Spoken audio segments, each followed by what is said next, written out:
आज जीवों का विशिष्ट लक्षण में हम पढ़ेंगे, है ना, जीव द्रव। देखिए जीव द्रव के बारे में पढ़िए। जीव द्रव प्रोटोप्लाज्म, कोशिका के अंदर पाए जाने वाले समस्त द्रव्य को जीव द्रव कहते हैं।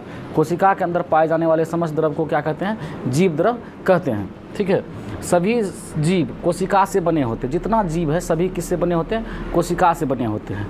ठीक है, चाहे वो कुत्ता हो, बिल्ली हो, अमीबा हो, पैरामीशियम हो, जो भी है सभी कोशिका से बने होते हैं। कोशिका के आधार पर जीवों को दो वर्गों में बांटा जा सकता है। एक जो है एक कोशिकीय जीव होता है, दूसरा बहुकोशिकीय जीव होता है। ठीक है, लेकिन कोशिका तो होगा ही। ठीक है, तो सभी जीव कोशिका से बने होते हैं। जीवित जीव की सबसे महत्वपूर्ण लक्षण कोशिका होती है। जीवित जीव की सबसे महत्वपूर्ण लक्षण क्या होती है? कोशिका होती है। जीव द्रव में सभी जैविक क्रियाएं होती है। जीव द्रव में सभी क्या होती है? जैविक क्रियाएं होती है। अब जैविक क्रिया किसको कहते हैं, इसको ठीक से हम लोग समझेंगे।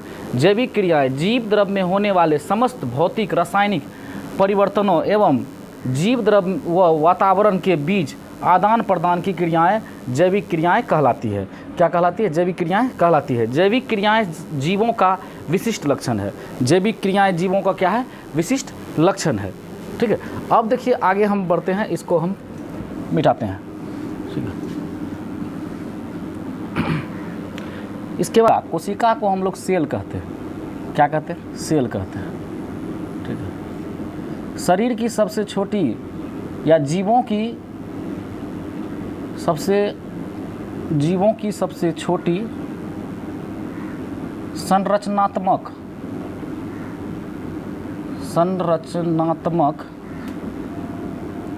एवं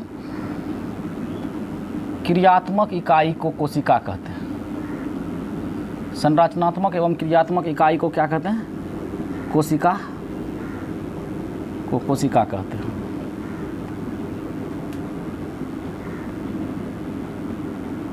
तो जीवों की सबसे छोटी संरचनात्मक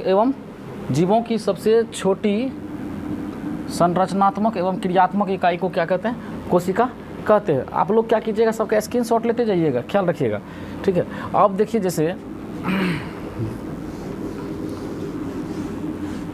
जैसे कोई भी, जैसे हम लोग हैं, मानव हैं, सबसे पहले छोटी चीज़ क्या है? कोशिका है। कोशिकाओं के समूह से उत्तक बना है और उत्तक से अंग बना है और अंग से अंग तंत्र बना है।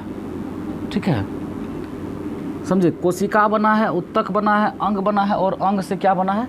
अंग तंत्र बना है। ठीक है, कोशिका से उत्तक, उत्तक से अंग और अंग से अंग तंत्र। ठीक है, अब कोशिका के आधार पर जीवों का वर्गीकरण देखिए। कोशिका के आधार पर जीवों का वर्गीकरण करते हैं। कोशिका के आधार पर जीवों का वर्गीकरण। कोशिका के आधार पर जीवों को हम दो भाग में बांट सकते हैं। एक प्रोकैरियोटिक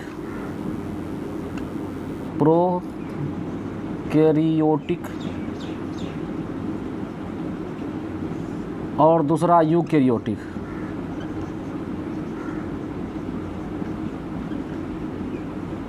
प्रोकैरियोटिक, दूसरा क्या? यूकैरियोटिक। तो हम क्या लिखे? कोशिका सेल जीवों की सबसे छोटी संरचनात्मक एवं क्रियात्मक इकाई को कोशिका कहते हैं। कोशिका जीवन की सबसे छोटी इकाई है। कोशिका से उत्तक का निर्माण होता है, उत्तक से अंग बनता है, अंग से अंगतंत्र बनता है। कोशिका के आधार पर जीवों का वर्गीकरण प्रोकैरियोटिक और यूकैरियोटिक, है ना। प्रोकैरियोटिक जो छोटे छोटे जीव होते हैं, है ना, जैसे अमीबा हो गया, जीवाणु हो गया, ये सब प्रोकैरियोटिक के अंतर्गत आता है। यूकैरियोटिक जैसे पेड़ पौधे हो गए, मानव हो गया, कुत्ता बिल्ली हो गया, ये सब हम लोग जो है यूकैरियोटिक के अंदर में आते हैं। ठीक है, आप इसका स्क्रीनशॉट लीजिए, आगे देखिए।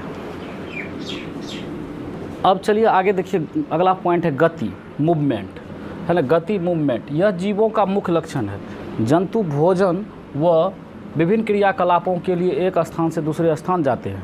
पेड़ पौधे में गति कैसे होता है? ब्रांच के द्वारा। ब्रांच जो है गति दर्शाता है पेड़ पौधे में।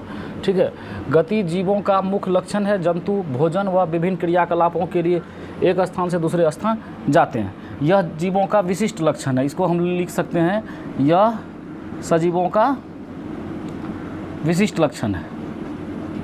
गति जो है सजीवों का क्या है, विशिष्ट लक्षण है। निर्जीव में गति नहीं होता है, यह सजीवों का विशिष्ट लक्षण है। ठीक है, यह सजीवों का विशिष्ट लक्षण है। अब अगला देखिए रिस्पायरेशन, है ना, श्वसन।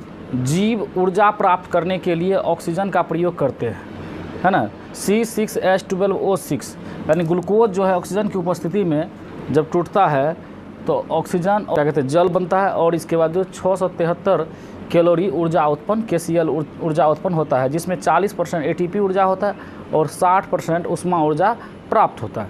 ठीक है, रिस्पायरेशन दो प्रकार का होता है, एक होता है वायवीय श्वसन, एक होता है वायवीय श्वसन और दूसरा होता है अवायवीय श्वसन। अवायवीय श्वसन, ठीक है, जिसमें वायु रहेगा, ऑक्सीजन रहता है तो प्लस O2, है ना, ऑक्सीजन प्लस, और जब ऑक्सीजन नहीं रहेगा, है ना, तो माइनस O2। अवायवीय श्वसन ऑक्सीजन की अनुपस्थिति में और वायवीय श्वसन ऑक्सीजन की उपस्थिति में होता है। रिस्पायरेशन जो श्वसन है यह एक उपापचयी क्रिया है। कौन सा क्रिया है, उपापचयी क्रिया है। ठीक ना, इसको उपापचयी क्रिया का कौन सा रूप है, अपचयी रूप है ना, अपचयी क्रिया। ठीक है, इसका स्क्रीनशॉट ले लीजिए।